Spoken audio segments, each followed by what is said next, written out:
일어나시겠습니다.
무릇 자기를 높이는 자는 낮아지고 자기를 낮추는 자는 높아지리라. 성도 여러분을 거룩한 예배로 초청합니다.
하늘에 계신 아버지 하나님, 즐겁고 행복한 안식일을 저희에게 허락하여 주셔서 감사합니다. 이 복된 날 창조주 하나님을 기억하며 또한 구속주 하나님을 기억하여 주의 전에 모여 하나님을 찬양하고 경배할 수 있도록 인도하여 주셔서 감사합니다. 이 시간 저희들 온 마음과 정성과 신령으로 예배 드리오니 저희들의 예배를 받아주시옵소서. 지난 일주일 동안 주님의 선하심과 인자하심으로 저희들의 삶을 인도하여 주셔서 감사합니다. 살면서 상처 있고 고통 중에 있는 모습 그대로 주님께 나왔사오니 주님의 따뜻한 품으로 품어주시고 참 쉼과 평안을 얻게 하여 주시옵소서. 세상 속에 살면서 세상으로 향했던 저희들의 마음을 돌이키게 하시고 저희들이 지은 모든 죄악과 죄들을 회개하오니 저희들의 죄를 용서하시고 저희들의 심령을 정결케 하여 주시옵소서. 매일의 삶 속에서 하나님의 말씀을 묵상하며 기도하는 성도님들 되게 하여 주시고 마음 문을 열고 주님을 항상 모시고 사는 삶이 되게 하시고 주님과 동행하는 삶 되게 하여 주시옵소서. 특별히 하늘숲교회 창립 30주년 성전 헌당을 위한 느헤미야 운동을 시작하오니 이 특별한 운동에 하나님 친히 함께 하시고 축복하여 주시옵소서. 이 일이 육신의 눈으로는 불가능한 것처럼 보이지만 주님을 의지하여 나아갈 때 가능케 하여 주시옵소서. 목사님으로부터 어린아이에 이르기까지 온 마음을 합하여 기도하게 하시고 한 마음과 한 뜻으로 연합하여 이 성전을 헌당할 수 있도록 축복하여 주시옵소서. 이 시간 목사님께서 말씀을 선포하실 때 성령 하나님 함께하여 주셔서 그 말씀이 살아 움직이는 말씀이 되게 하시고 생명의 말씀이 되게 하여 주시옵소서. 듣는 저희들의 마음에도 함께하여 주셔서 말씀을 깨닫고 순종하는 삶을 살아가게 인도하여 주시옵소서. 예수님의 이름으로 기도합니다. 아멘.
여러분은 겸손한 사람이 좋으시나요? 교만한 사람이 좋으시나요? 겸손한 사람이 좋죠. 교만한 사람 보면 어떤 생각이 듭니까?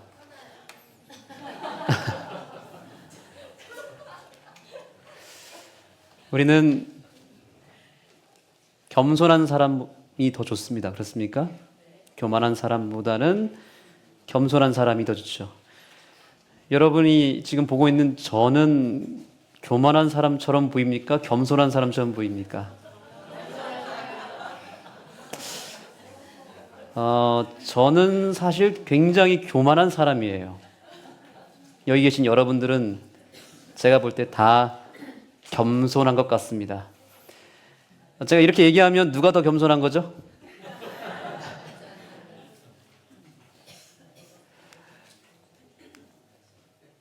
누가복음 14장 11절에 무릇 자기를 높이는 자는 무엇한다고요? 낮아지고 자기를 낮추는 자는 높아지리라. 방금 제가 제 자신이 교만하다 그랬고 저 자신을 깎아내렸지 않습니까? 여러분들 치켜 세워드렸습니다. 그러면 누가 더 겸손한 겁니까? 네, 이렇게 말하는 순간 제가 뭐가 됐죠? 다시 교만한 사람이 돼버렸습니다. 이 말을 안 했으면 겸손했을 텐데 이 말을 하는 순간 또 교만하게 됐습니다. 겸손과 교만을 우리가 생각할 때 이렇게 저 사람의 말과 행동과 어떤 태도에 따라서 저 사람은 겸손한 사람이야, 교만한 사람이야 이렇게 판단하지만 사실은 겸손이라고 하는 것과 교만이라고 하는 것은 그렇게 눈에 보이는, 겉으로 보이는 모습만 보고 판단할 수는 없습니다. 우리는 오늘 이 시간을 통해서 겸손과 교만에 대해서 좀 더 본질적인 의미를 생각해 볼 필요가 있습니다. 이 두 가지는 일단 완전히 반대 개념이에요. 맞습니까? 교만이 자기를 높이는 것이라면 겸손은 뭐죠? 자기를 낮추는 게 겸손이에요. 좀 더 깊이 들어가면 사실 교만은 자기 사랑이에요. 이기심에서부터 시작된 것입니다. 그러면 겸손은 뭐예요? 자기를 부인하는 거예요. 그리고 이타적인 마음에서 시작되는 것이 겸손입니다. 교만은 남을 나보다 낮게 여기는 거예요. 그렇죠? 근데 겸손은 뭐예요? 남을 나보다 낮게 여기는 거예요. 제가 손 모양을 잘 보세요. 발음은 같지만 남을 낮게 여기는 거는 이건 교만이고요. 남을 나보다 낮게 여기는 건요, 그게 겸손입니다. 이 교만이라고 하는 것이 어디서 출발했는지를 알면 더 그 의미를 찾을 수 있습니다. 부조화 선지자 35페이지에 보니까 루시퍼는 차츰차츰 자기를 높이고자 하는 욕망에 빠지게 되었다. 창조주만이 받으실 수 있는 존경을 탐냈다. 그래서 에스겔 28장 17절에 보니까 내가 아름다움으로 마음이 어떻게 했다고요? 마음이 교만하였으며 내가 영화로움으로 내 지혜를 더럽혔으며. 그러고 보니까 이 교만이라고 하는 것은 어디서 시작된 거예요? 하늘에서 루스벨이라고 하는 한 천사의 마음에서 시작된 것입니다. 마음의 이기심, 욕심, 높아지고자 하는 마음. 높아지려면 남을 또한 깎아내리고 낮춰야 되겠죠. 남보다 좀 더 높아지고자 하는 그 마음이 교만이고 이것이 죄의 뿌리가 된 것입니다. 그러므로 교만이라고 하는 것은 다른 의미로서는 뭘 의미하는 거냐면 죄 그 자체입니다. 그러면 다시 묻겠습니다. 여러분은 겸손한 사람입니까? 교만한 사람입니까?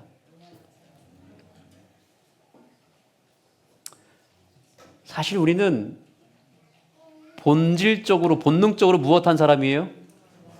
교만한 사람이에요. 왜냐하면 우리가 죄인이기 때문에 그렇습니다. 우리가 죄를 지어서 죄인이 아니잖아요. 죄인으로 태어났기 때문에 죄를 짓는 것처럼 우리가 뭔가 말과 행동과 태도가 교만할 때만 교만이 아니에요. 우리는 이미 어떤 사람이에요? 이미 죄인이고 이미 교만합니다.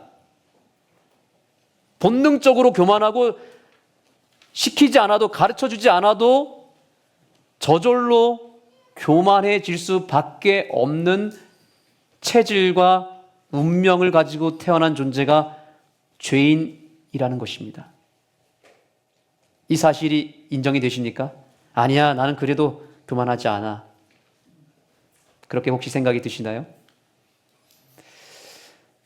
우리는 결코 그래서 스스로 겸손해질 수가 없습니다. 우리의 본능 자체가 교만할 뿐만 아니라 겸손이라고 하는 것은 우리 속에 아예 없습니다. 그저 죄송하지만 우리는 그저 겸손한 척하는 것입니다. 착한 척하는 것입니다. 제가 요즘에 이 딸기철이 되어가지고요, 집에서 딸기를 먹는데 깜짝 놀랐습니다. 저도 모르게 그 딸기들 가운데서 가장 크고 가장 맛있게 생긴 걸 딱 집어서 누구 입에 넣어줬을까요? 우리 사랑하는 아내 입에 넣어주면 얼마나 좋겠습니다만은 제 입에 그대로 들어가더라고요. 네. 이게 뭐예요? 이게 욕심이에요. 욕심. 저만 그런가요? 여기 우리 하늘숲 교회 식사가 점점 맛있어지고 있습니다. 각 조별로 아주 경쟁이 치열합니다. 이번 주에 맛있으면 다음 주엔 더 맛있게 하려고 아주 그냥 거기에다가 힘을 쏟는 것 같습니다. 여러분, 여기에는 겸손해질 필요가 없습니다. 더 높아지셨으면 좋겠어요. 서로 더 경쟁하셔가지고 매주 더 맛있는 음식이 나왔으면 좋겠습니다. 이것도 교만이죠, 그렇죠? 근데 이게 밥을 뜰 때 보니까 아주 떡이나 과일, 뭐 특식 이런 거 보면은 계란 후라이 이런 거 보면은 가장 좋고 상태가 좋은 것이 마지막에 남습니까? 아니면 터지고 깨지고 물러 터진 게 남아 있습니까? 예? 우리 하늘숲 교회는 그런 교회 아니죠? 뒷사람을 배려하고 뜰 때 항상 먼저 뜨는 사람이 제일 안 좋은 거 먼저 뜨고 터진 거 뜨고 이렇게 하지 않습니까? 집사님? 근데 다른 데 가면 어떻습니까? 가관입니다. 아주 그냥 늦게 오면 국물도 없습니다.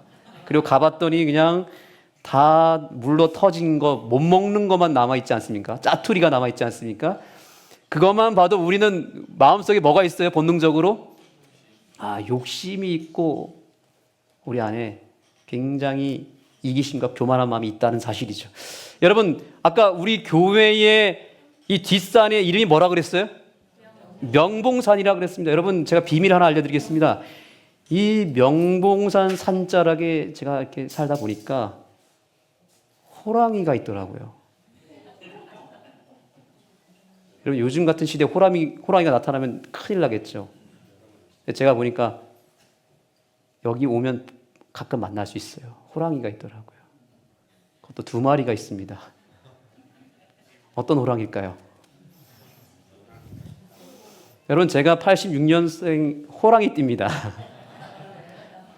네, 근데 저랑 같이 살고 있는 사람이 같은 86년생 호랑이띠예요. 그래서 이 하늘숲 교회에는 2마리의 호랑이가 살고 있습니다.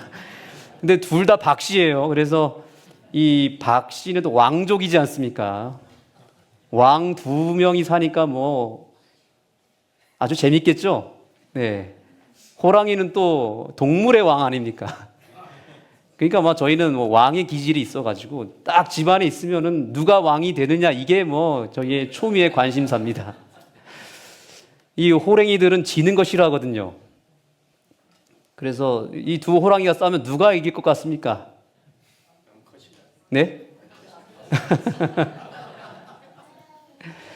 지는 거 싫어한다니까요. 한 번은 이제 제가 예전에 한 교회에서 이제 있을 때 사택에서 설교 준비를 하고 있었습니다. 그날이 금요일이었습니다. 서재에서 이제 설교 준비를 하고 있는데 저쪽 안방에서 저는 깜짝 놀랐습니다. 무슨 계시 받은 줄 알았어요. 천사가 내려온 줄 알았습니다. 아니, 천사의 목소리가 들리는 거예요. 내가 설교 준비하다가 계시 받았구나 싶어서 안방으로 쫓아가 봤더니 그게 무슨 소리였냐면 저희 집사람이 어느 한 집사님과 통화하는 목소리였던 거예요. 목소리가 얼마나 천사 같은지. 이렇게 얘기하면 저희 집사람 목소리가 뭐 평상시에는 어떤지 상상하실 수 있겠는데 평상시에는 그래도 물소리입니다. 물소리. 근데 그날은 또 정말 옥구슬이 정말 이렇게 또르르 내려오는 그런 하늘의 목소리였어요. 제가 그래 감동을 받아가지고 전화가 딱 끊어지자마자 제가 박수를 쳤습니다. 와. 그럼 제가 이렇게 얘기했습니다. 이렇게 사진을 하나 제가 이렇게 손가락으로 사진을 표시를 하면서 이 모습, 이 표정, 이 아름다운 말씨 그대로 나에게도 매일 들려주면 안 돼? 나 이 소리를 매일 듣고 싶어. 그래서 저희 그 호랑이가 뭐라 그랬을까요? 박 목사님, 당신은 설교한 대로만 사세요, 제발. 이렇게 얘기하는 거예요. 와, 갑자기 제가 겸손해졌습니다. 아, 네, 알겠습니다. 다시 돌아갔습니다. 여러분, 누가 이겼죠? 누가 이겼습니까? 어느 호랑이가 이겼습니까? 제가 은근히 돌려서 공격을 했더니 바로 질세라 저에게 당신은 설교한 대로 좀 살라고. 예. 그래서 제 안에 이게 호랑이가 있습니다. 그래서 여러분 보시기에는 제가 아주 순해 보이지만 본능적으로 우리 안에는 짐승 한 마리를 다 가지고 있어요. 저만 그런가요? 저는 호랑이 띠여서 그렇지만 여기 한번 용띠 한번 손들어 보겠습니다. 여기 용띠. 네, 여기 용띠는 다 여기 용처럼 무서운 분들입니다. 조심하셔야 됩니다. 뱀띠 손들어 보세요. 뱀띠. 네, 여기 뱀띠는 이제 마음에 구렁이 한 마리가 다 있습니다. 닭띠 손들어 보세요. 닭띠. 닭띠 조심하셔야 됩니다. 쌈딱 기질이 있습니다. 네. 돼지띠 어디 있습니까? 돼지띠. 네, 여기 돼지들 조심하셔야 됩니다. 쥐띠 어디 있습니까? 쥐띠. 아, 여기 쥐들이 있네요. 여기 쥐 옆에 항상 뭐 단어를 붙이던데 쥐님이라고 하겠습니다. 우리 여기 쥐님들 여기 와 계십니다. 개띠 손 들어보세요. 개띠는 손 들지 마세요. 개띠는 위험합니다. 네. 네, 여기서 멈춰야 되겠죠? 네. 우리 안에는 다 숨겨진 내면의 기질들이 다 있습니다. 쌈딱 기질이 있고 무서운 어떤 성격이 있고요. 얄팍한 쥐처럼 이렇게 얄팍한 얍삽한 그런 계산적인 마음이 있고요. 소띠는 또 어떨까요? 소는 또 뿔이 나면 들이받습니다. 소띠 조심하셔야 됩니다.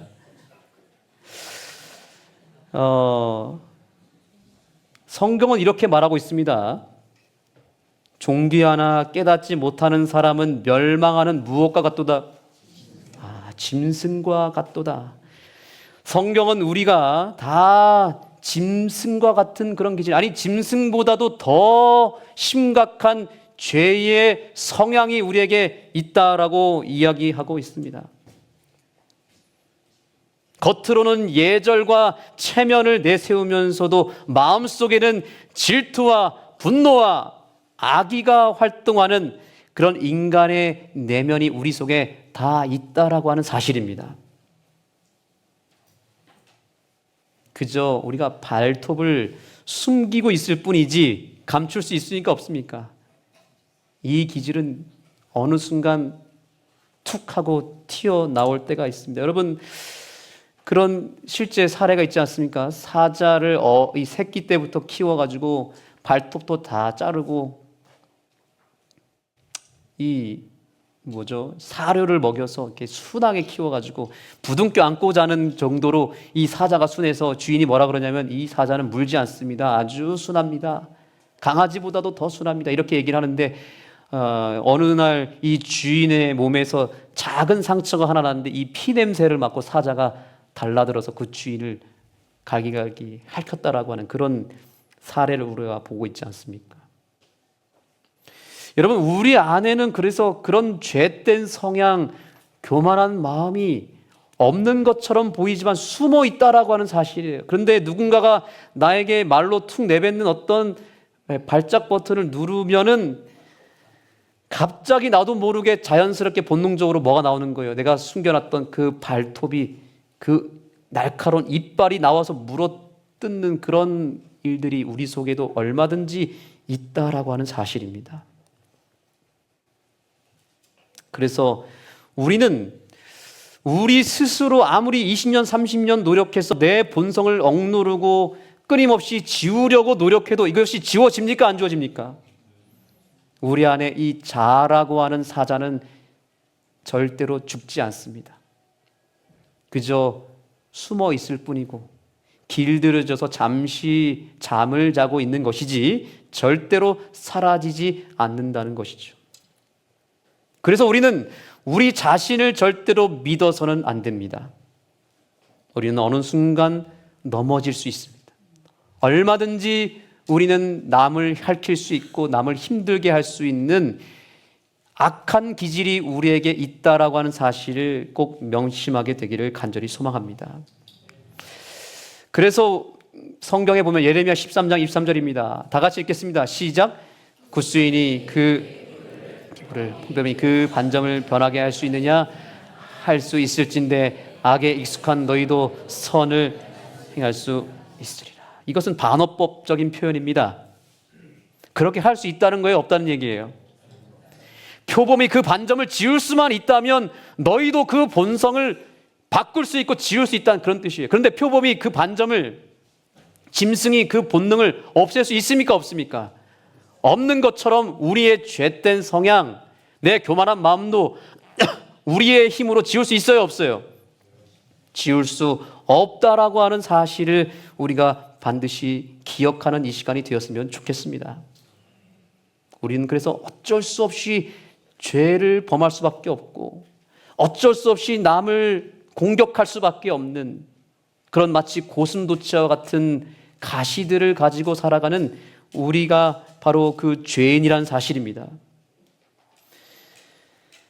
그래서 여러분, 제가 미리 예언합니다. 우리가 이제 이렇게 많은 교우님들과 서로 소고롭도 하고 같이 친해지고 있지만 시간이 지나고 점점 가까워지면 가까워질수록 상대방에게 실망을 할까요? 더 감동을 받을까요?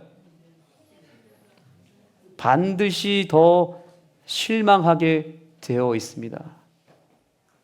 지금 우리가 서로 거리를 두고 있기 때문에 그저 서로 인사하고 서로 그저 웃으면서 이야기를 나누고 있지만 우리가 조금 더 친해지면, 조금 더 가까워지면 우리 안에 있는 그 죄된 기질이 서로를 헐뜯게 되어 있고 마음을 긁는 그런 일들이 벌어질 수 있는데, 그럴 때 여러분 너무 실망하지 않게 되기를 소망합니다. 아, 저 사람은 원래 그런 사람이야. 나도 원래 이런 사람이 있고.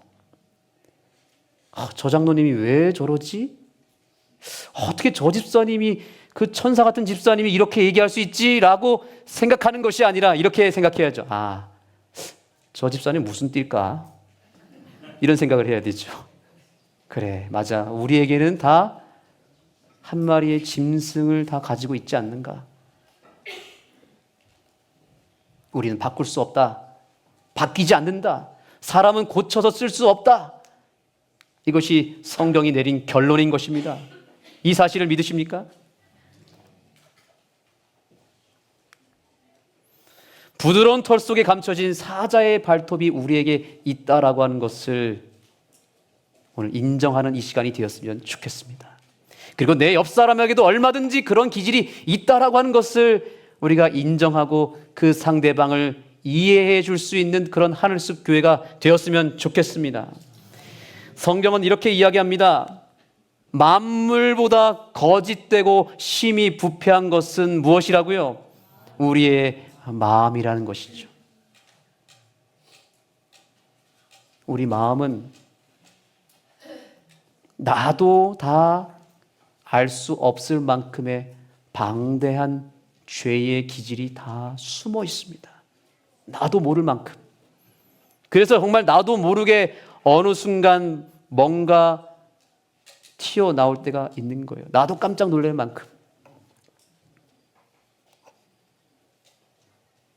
그래서 우리는 이제 죄 앞에 정직할 필요가 있습니다. 우리는 지금 다 이렇게 표정 관리를 하면서 앉아 있지만 우리 안에는 누구에게도 절대로 밝힐 수 없는 악한 기질이 다 있다는 거죠. 증오를 덮고 있는 미소, 분노의 탈을 쓴 부드러운 매너, 불끈진 주목을 덮고 있는 부드러운 비단 장갑이 우리에게 있는 것입니다. 그래서 우리는 애써 그것을 부인하고 외면하고 감춰두고 있는지 모릅니다. 그러나 여러분, 이제 우리는 성경의 말씀을 통해서 우리의 마음의 상태를 정확하게 진단하게 되기를 간절히 소망합니다. 우리는 어쩌면 척척박사입니다. 체면과 예의를 갖춰서 최대한 겸손한 척, 최대한 착한 척, 거룩한 척 다 하고 다니죠. 하지만 누구는 아십니까? 하나님은 우리의 마음을 다 알고 계십니다.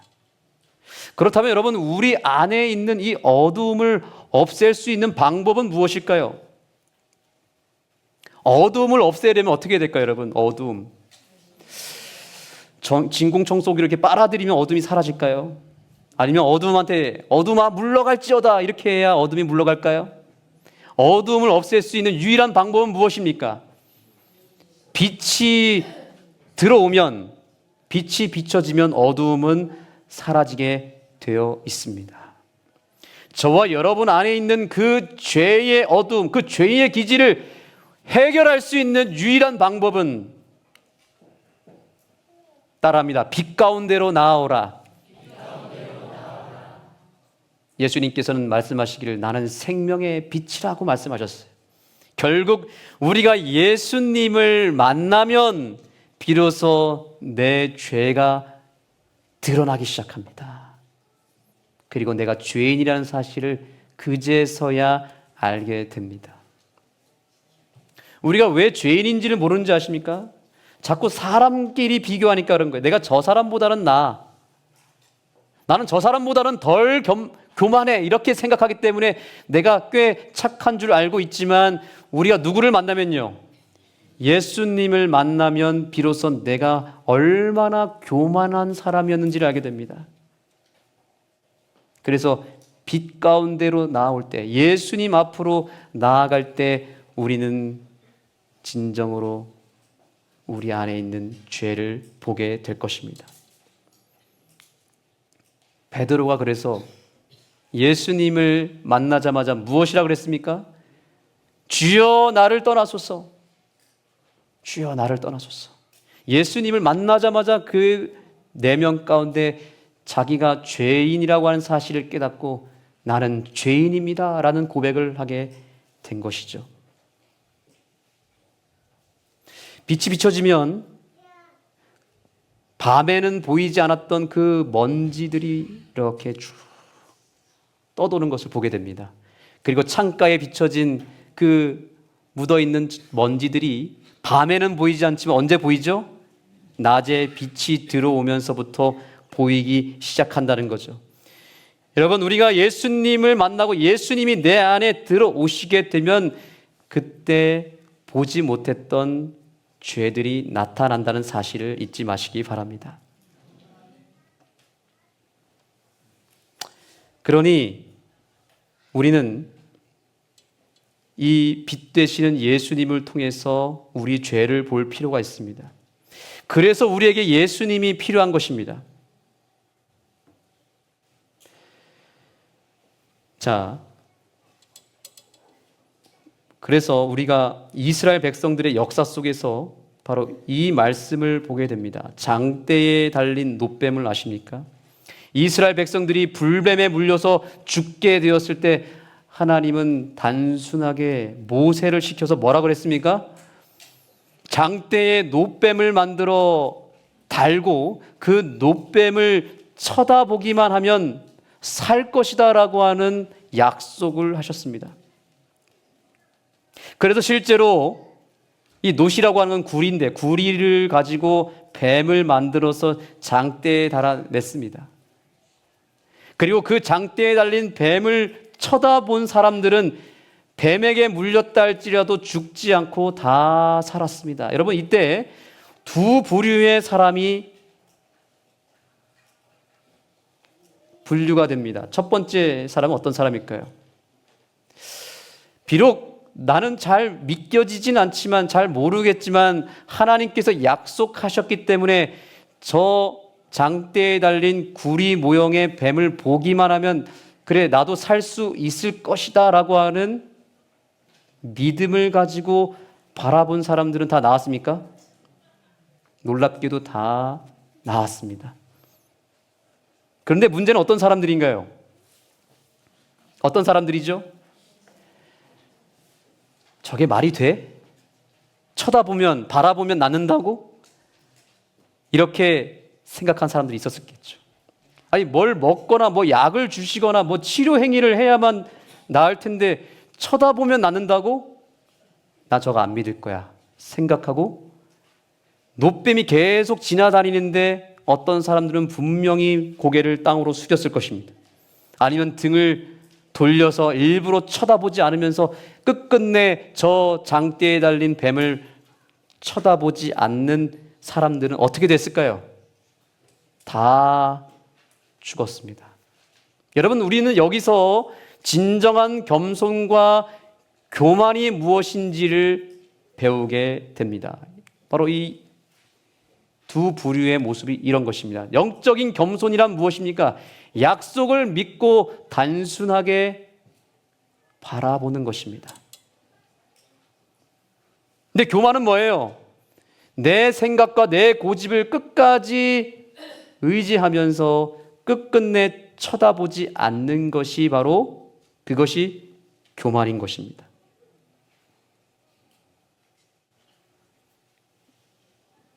오늘 이 자리에도 두 부류의 사람이 있을 수 있습니다. 여러분은 어느 부류의 사람입니까?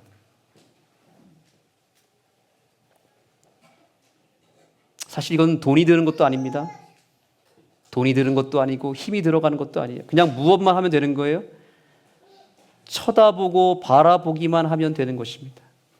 그렇게만 하면 다 낫게 해주겠다고 약속하셨는데 이걸 믿지 못하는 것입니다. 여러분, 이 장대에 달린 이 구리뱀은 무엇을 상징했냐면 먼 훗날 우리의 죄를 다 담당하셔서 십자가에서 죽으실 예수 그리스도를 상징했습니다. 그러니 이것은 무엇을 의미하는 거예요? 누구를 바라보라는 것입니까? 예수님을 바라보는 사람들은 구원을 받을 것이다. 특별히 예수님께서 우리의 죄를 다 가져가셔서 그 죄로 인해서 십자가에서 죽으셨는데 그 예수님의 십자가를 바라보면 우리가 구원받을 수 있다라고 하는 사실을 믿는 사람은 구원을 받지만 그 예수님을 바라보지 못하고 끝까지 믿지 않는 사람은 죽게 된다는 사실입니다. 여기 계신 하늘숲 가족 여러분들이 우리의 마음에 있는 여러 생각과 여러 가지 감정이 있겠지만 오늘 예수님을 바라봄으로 말미암아 구원에 이르게 되기를 간절히 소망합니다. 그래서 예수님께서는 이렇게 말씀하셨습니다. 다 같이 읽어보겠습니다. 시작. 그때 예수께서 대답하여 이르시되 천지의 주제이신 아버지여 이것을 지혜롭고 슬기 있는 자들에게는 숨기시고 어린 아이들에게는 나타내심을 감사하나이다. 많은 사람들이 하나님을 보여주면 믿겠다라고 말합니다. 그런데 오늘 주님께서 뭐라고 말씀하시냐면 나는 이미 하나님을 너희들에게 보여줬다. 그런데 누구는 보고 누구는 보지 못하고 있어요. 누구는 봤다고 말하고 있습니까? 어린 아이들에게는 이것이 하나님이 나타났지만 지혜롭고 슬기 있는 자들에게는 숨겨졌다라고 말하고 있는 것입니다. 이것은 이 지혜롭고 슬기 있는 자들이 누굴까요? 그 당시 바리새인들입니다. 오늘날로 치면 어쩌면 저와 여러분들일 수도 있습니다. 많이 배웠습니다. 많이 경험했습니다. 지식이 충만합니다. 그런데 너무 많은 것을 알아버려서 너무 많은 것을 배워서 정작 하나님을 보지 못하는 거예요. 여러분, 생각이 너무 많으면 하나님이 오히려 보이지 않습니다. 그런데 오히려 누구에게는 보여졌어요? 오히려 어린 아이들과 같이 순수한 마음을 가지고 하나님을 단순한 믿음으로 바라보는 사람들은 다 하나님을 보고 있다라고 하는 사실입니다. 장대에 달린 뱀을 누가 보지 않았습니까? 결국 생각이 많은 사람이 보지 못했어요. 분석하고 과학적으로 증명이 되야만 내가 믿겠다라고 생각하고 어떻게 장대에 달린 뱀을 보면 산다고 믿고 저걸 보고 있지? 저 말이 안 돼 라고 생각하면서 끝까지 자기 논리와 자기 생각에 갇혀서 끝끝내 보지 않는 사람들은 안타깝게도 구원을 받지 못했습니다. 그런데 오히려 자기의 모든 생각들을 다 내려놓고 겸손한 마음으로 믿음으로 바라본 사람들은 나았습니다. 여러분, 오늘도 이 자리에는 우리 주님이 와 계십니다. 믿으십니까? 그런데 어떤 사람의 눈에는 그 주님이 보이기 시작합니다. 보고 있는 분 손도 한번 들어보겠습니다. 마음에 복잡한 생각들을 내려놓고 정말 믿음으로, 그래, 정말 예수님이 계시다고 하니, 그 예수님을 바라보기만 하면 된다고 하니 내가 오늘 한번 예수님을 생각해 보겠다. 내 생각 속에 그 예수님을 거룩한 상상력으로 혹은 믿음으로 그 예수님을 마음에 계속 생각하고 곱씹으면서 반복하여 그 예수님을 자꾸만 생각하다 보면은 보이기 시작하는 것입니다. 그런데 너무 복잡하고 너무 논리적이고 너무 계산적이고 너무 과학적으로 뭔가가 증명되고 뭔가가 납득이 될 때까지 나는 믿지 않겠다라고 마음문을 닫아놓고 자꾸 보기 시작하면 하나도 보이지 않는 것입니다. 오늘 저와 여러분의 마음 가운데 겸손한 마음이 우리 주님을 통해서 만들어지게 되기를 간절히 소망합니다. 여기 우리 어린아이들이 저런, 그래서 너무나 큰 축복이라고 생각합니다. 이 어렸을 때, 청년의 때에 저렇게 중고등학생 때에 하나님 믿는 게 굉장히 중요해요. 저기 뒤편에 있는 학생들이 아무 생각 없이 앉아 있는 것처럼 보이지만 그렇지 않죠? 저는 저 아이들이 정말 겸손하다고 생각합니다. 얼마나 학교에서 많이 배우고 지식이 지금 계속 물밀듯이 들어오고 있지 않습니까? 우리는 이제 여러분 보십시오. 저 아이들이 대학교 가면 교회에 다닐 수 있는 환경이 점점 더 악화돼서 어쩌면 오늘이 마지막 기회일 수도 있습니다. 왠지 아세요? 사단은 자꾸만 우리에게 지식을 집어넣고 자꾸 세상에 어떤 과학을 집어넣고 여러 잡다한 정보들을 집어넣어서 하나님을 보지 못하게 만듭니다. 조금이라도 마음이 때묻지 않았을 때, 조금이라도 마음이 하늘을 향해서 열렸을 때, 그때 하나님을 만나게 되는 우리 귀한 하늘숲 학생들이 되길 바라고, 우리 여기 이 자리에 있는 어린이들이 되기를 간절히 소망합니다. 여기 계신 여러분들도 마찬가지입니다. 오늘 우리가 비록 어른이지만 어린아이의 마음을 소유하고 이 자리에 앉아있게 되기를 소망합니다. 여러분, 우리가 어떻게 어린아이가 될 수 있습니까? 다시 엄마 뱃속으로 들어가야 될까요? 실제로 이 말씀을 놓고 천국은 어린아이들이 들어간다고 하니까 어떤 이단, 이 집단에서는 어떻게 하냐면 애기가 되려고 애기 흉내를 내는 신앙인들이 있습니다. 응애 하면서 자기가 애기가 되는 거예요. 갑자기 막 뒹굴면서 막 애기 신용을 냅니다.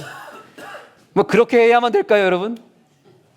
어떻게 어린아이의 마음을 받을 수 있습니까? 홍군희 집사님, 질문입니다. 누가 대답하시겠습니까? 네. 자아를 버리면 어린아이의 마음이 가질 수 있습니까? 그렇습니다.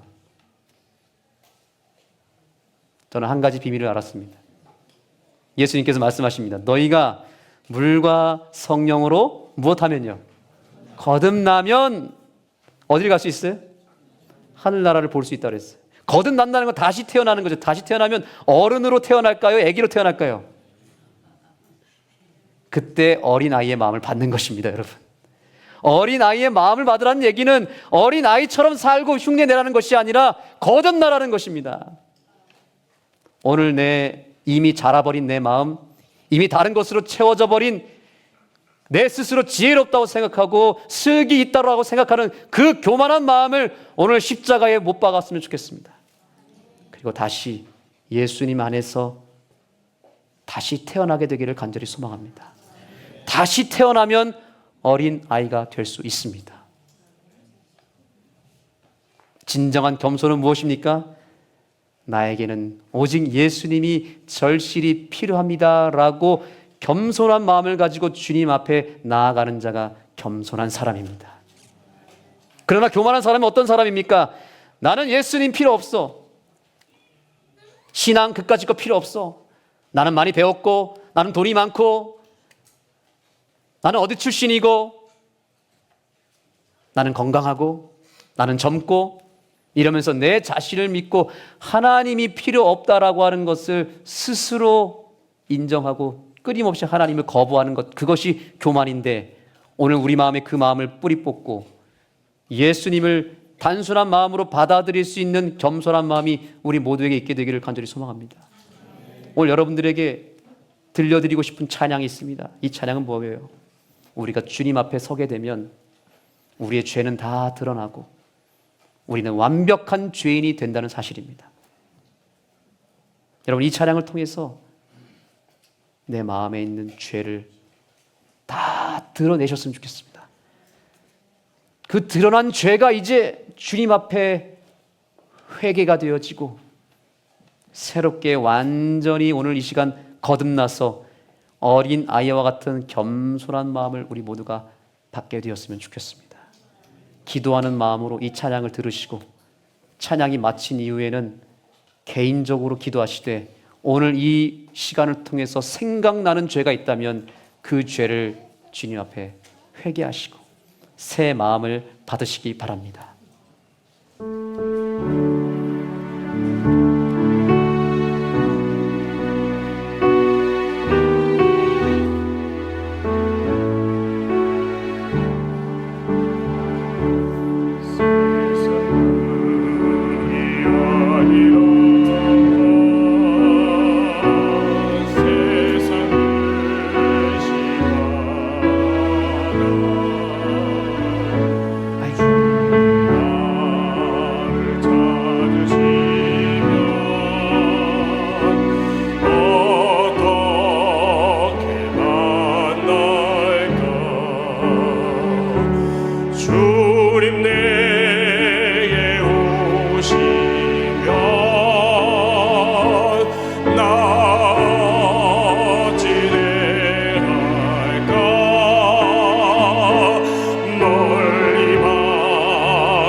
일어나셔서 우리가 주님 앞에 있음을 고백하며 주님께로 다시 돌아왔음을 하나님께 고백하며 주님 품에 안기는 시간을 갖게 되기를 소망합니다. 참여하며 나아가겠습니다. 나 주 멀리 떠났다. 이제 옵니다. 우리 고백하며 찬양합니다.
하나님,